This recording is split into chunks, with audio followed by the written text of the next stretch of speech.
Professeur Trojani, bonjour. Bonjour. Merci d'accepter de répondre à ces quelques questions. La première qui s'impose, professeur Trojani, pourquoi êtes-vous candidat?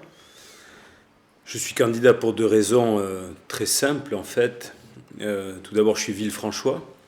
Je suis issu d'une famille villefranchoise. Mon père était directeur de l'école primaire, ma mère travaillait à la mairie de Villefranche. Mon grand-père était le douanier de Villefranche. Et puis je suis candidat parce que Villefranche est malade et que Villefranche a besoin de renouveau, un renouveau dans la transparence et dans l'honnêteté. Villefranche est malade de ses habitants. Nous avons perdu 3000 habitants en 30 ans. Villefranche est malade de la spéculation immobilière. Nous sommes la 3e ville la plus chère de France. Et puis Villefranche est malade de son endettement. L'endettement de notre ville est de 15 millions d'euros pour 5000 habitants. Pour toutes ces raisons, je suis candidat pour Villefranche. Et comment allez-vous faire pour gérer notre commune de Villefranche-sur-Mer? Alors c'est une excellente question, je vous remercie de la poser. Vous savez que je suis chirurgien, j'ai un emploi du temps, j'ai décidé de restructurer mon activité professionnelle pour pouvoir servir ma ville. Et je serai un maire disponible, je serai un maire présent.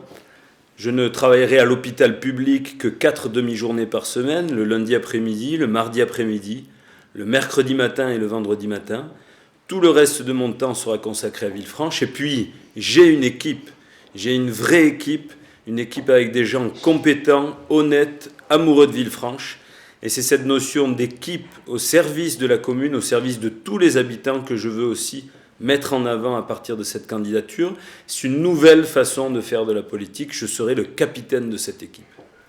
Et cette équipe aura fort à faire, et notamment au niveau de l'endettement. Que pensez-vous de l'endettement de Villefranche-sur-Mer? Je pense que l'endettement de Villefranche n'est plus acceptable. 15 millions d'euros, 5000 habitants, ça fait 3000 euros de dette par habitant. C'est le niveau d'endettement de Paris. Par comparaison, Beaulieu-sur-Mer a un endettement de 500 euros par habitant. Il faut simplement dépenser moins, respecter l'argent public. Nous en reparlerons sûrement. Nous dépenserons moins, nous diminuerons la dette sans augmenter les impôts et sans vendre le patrimoine foncier de notre ville. Parlant du patrimoine foncier, que pensez-vous de la SPLV? La SPLV, c'est une société publique locale villefranchoise qui fonctionne à côté du conseil municipal et qui, à notre sens, dépense de l'argent pour rien. Je l'ai dit, je le répète, c'est une pompe à fric. Il y a 1 million d'euros dépensés au sein de sa société pour rien. Ça représente quasiment 10% du budget municipal. Et je dis avec force que c'est la SPLV qui est responsable de l'endettement de Villefranche. Vous l'avez compris, si nous sommes élus, la SPLV aura vécu. Merci de cette réponse. Concernant le tourisme à présent, comment comptez-vous gérer les croisiéristes? Le tourisme, c'est la principale ressource financière de Villefranche-sur-Mer, donc les croisiéristes, c'est important. Il y a des bénéfices secondaires qui sont évalués financièrement, il y a aussi des nuisances. Il faut donc accepter certaines nuisances pour bénéficier de la manne d'argent des croisiéristes, mais il faut aussi que les croisiéristes soient mieux gérés, je m'explique. Sur chaque bateau de croisière, il y a environ 2000 croisiéristes. 1000 d'entre eux partent de Villefranche en excursion, à Monaco, à Grasse, à Saint-Paul-de-Vence. 700 restent à bord du bateau et seulement 300 viennent visiter la ville. Il faut que nous soyons plus attractifs pour les croisiéristes et donc il faut proposer quelque chose pour Villefranche. Il faut proposer un circuit historique touristique. Il faut que les croisiéristes sachent qu'ils arrivent en rade de Villefranche et non pas en rade de Monte-Carlo. Il y a donc un énorme travail à faire sur les croisiéristes. Du début, c'est-à-dire avant que les croisiéristes arrivent, c'est-à-dire proposer aux compagnies de croisière le service Villefranche-sur-Mer jusqu'à l'arrivée. C'est-à-dire quand les croisiéristes arrivent à Villefranche, il faut qu'ils soient accueillis, guidés au travers la ville. Et les croisiéristes, nous le rendrons bien si nous nous occupons d'eux. Et vous avez bien raison. Autre question importante, l'unification fiscale que d'aucuns agitent comme des peurs sur Villefranche depuis quelques mois.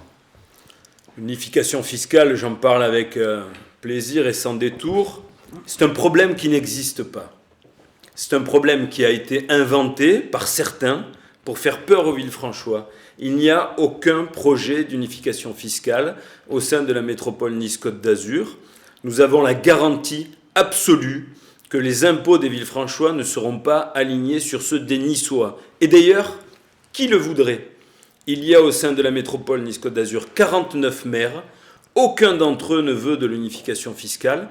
Ce problème n'existe pas. Certains l'ont inventé pour faire semblant de l'avoir résolu. Je dis que sur le plan intellectuel, c'est une démarche qui est quand même très difficile à comprendre.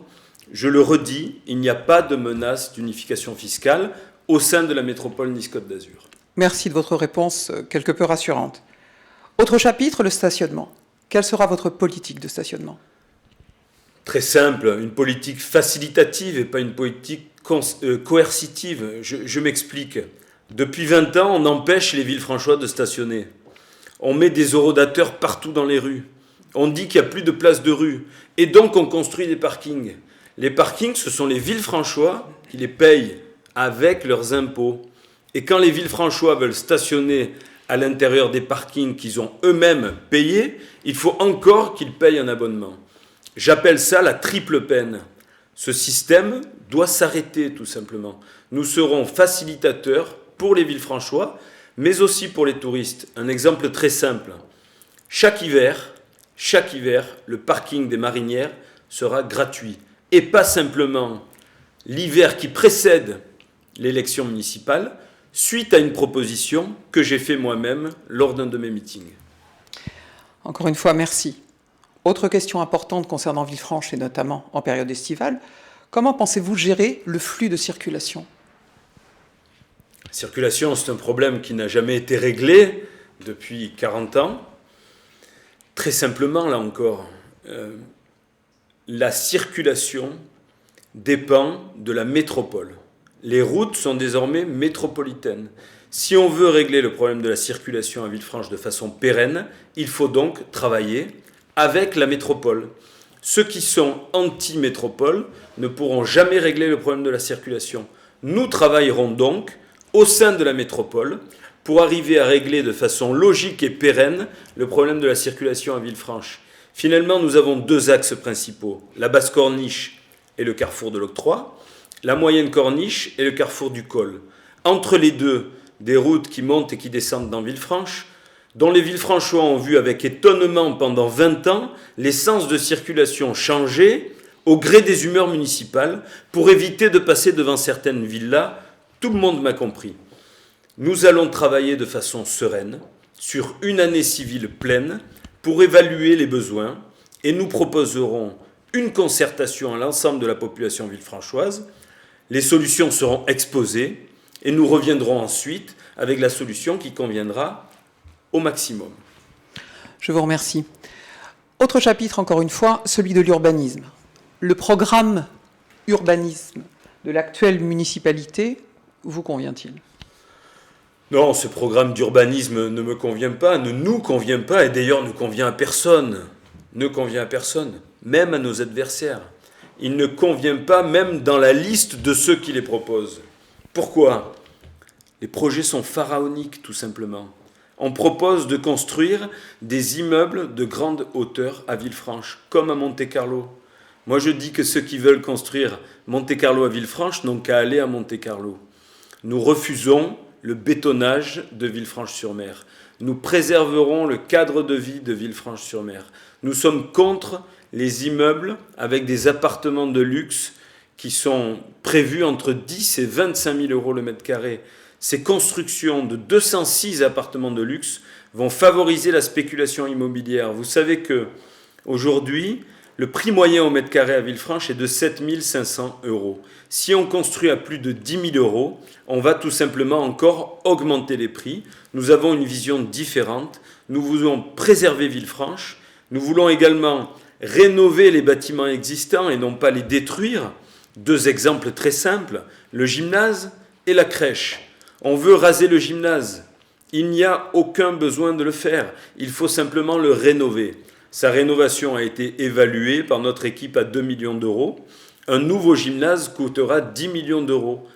Cette seule décision de rénover et de ne pas détruire et reconstruire permettra d'économiser 8 millions d'euros. Un autre exemple, la maternelle. La maternelle a coûté 9 millions d'euros aux Villefranchois en fonds propres. c'est-à-dire que ce sont les Villefranchois qui ont payé les 100% des 9 millions d'euros de la maternelle. Dans le même temps, Roger Roux à Beaulieu construit une maternelle pour 3,5 millions d'euros, dont plus de 50% sont subventionnés par les partenaires territoriaux. Cette situation que Villefranche s'isole complètement et ne bénéficie d'aucun service rendu des collectivités territoriales alentour n'est simplement plus acceptable. Vous avez raison. Quel est votre projet urbain pour le Villefranche de demain? C'est un projet magnifique. C'est un projet que nous avons beaucoup réfléchi, en équipe, avec notamment mon ami André Biancheri, dont je suis très heureux qu'il nous ait rejoints, mais aussi avec des urbanistes réputés, des paysagistes réputés, dont vous connaîtrez les noms bientôt, mais vous comprendrez que je garde une certaine discrétion sur ce sujet. C'est un projet urbain global à la mesure de Villefranche. Nous proposons de rénover l'existant, rénover la vieille ville avec une opération d'amélioration de l'habitat, rénover les appartements laissés à l'abandon, et nous avons déjà fait le diagnostic de plus de 50 appartements laissés à l'abandon à Villefranche, rénover les bâtiments existants comme le gymnase, comme la crèche et ne pas les détruire, comme les jardins d'enfants, rénover le patrimoine historique de Villefranche, comme la rue Obscure, qui est à l'abandon depuis 30 ans, comme le lavoir, que certains ont essayé de détruire pour construire un immeuble, que nous allons préserver et rénover. Mais aussi proposer des structures novatrices, et en particulier 2 structures novatrices. Le centre mémoire, ça c'est mon bébé, c'est un centre qui sera dédié à la prévention et au traitement de la maladie d'Alzheimer, et qui sera un centre satellite de l'Institut Claude Pompidou, qui vient d'être inauguré à Nice par Madame Bernadette Chirac, le président Sarkozy, et dont une des principales donatrices est Madame Lily Safra, qui par parenthèse est propriétaire à Villefranche de la fameuse villa La Léopolda. Et puis le deuxième projet d'envergure, mais qui restera parfaitement intégré dans l'histoire et dans le paysage de Villefranche, c'est le centre de thalassothérapie, tout simplement. Quelle merveilleuse image pour Villefranche-sur-Mer, une image de portée nationale, je veux le croire, et puis quel atout économique, 90 emplois à l'année, 12 mois sur 12, quel atout touristique, 150 personnes jour soignées dans ce centre de thalassothérapie, qui, je vous le rappelle, est un centre de soins à l'eau de mer, une intégration parfaite dans le paysage.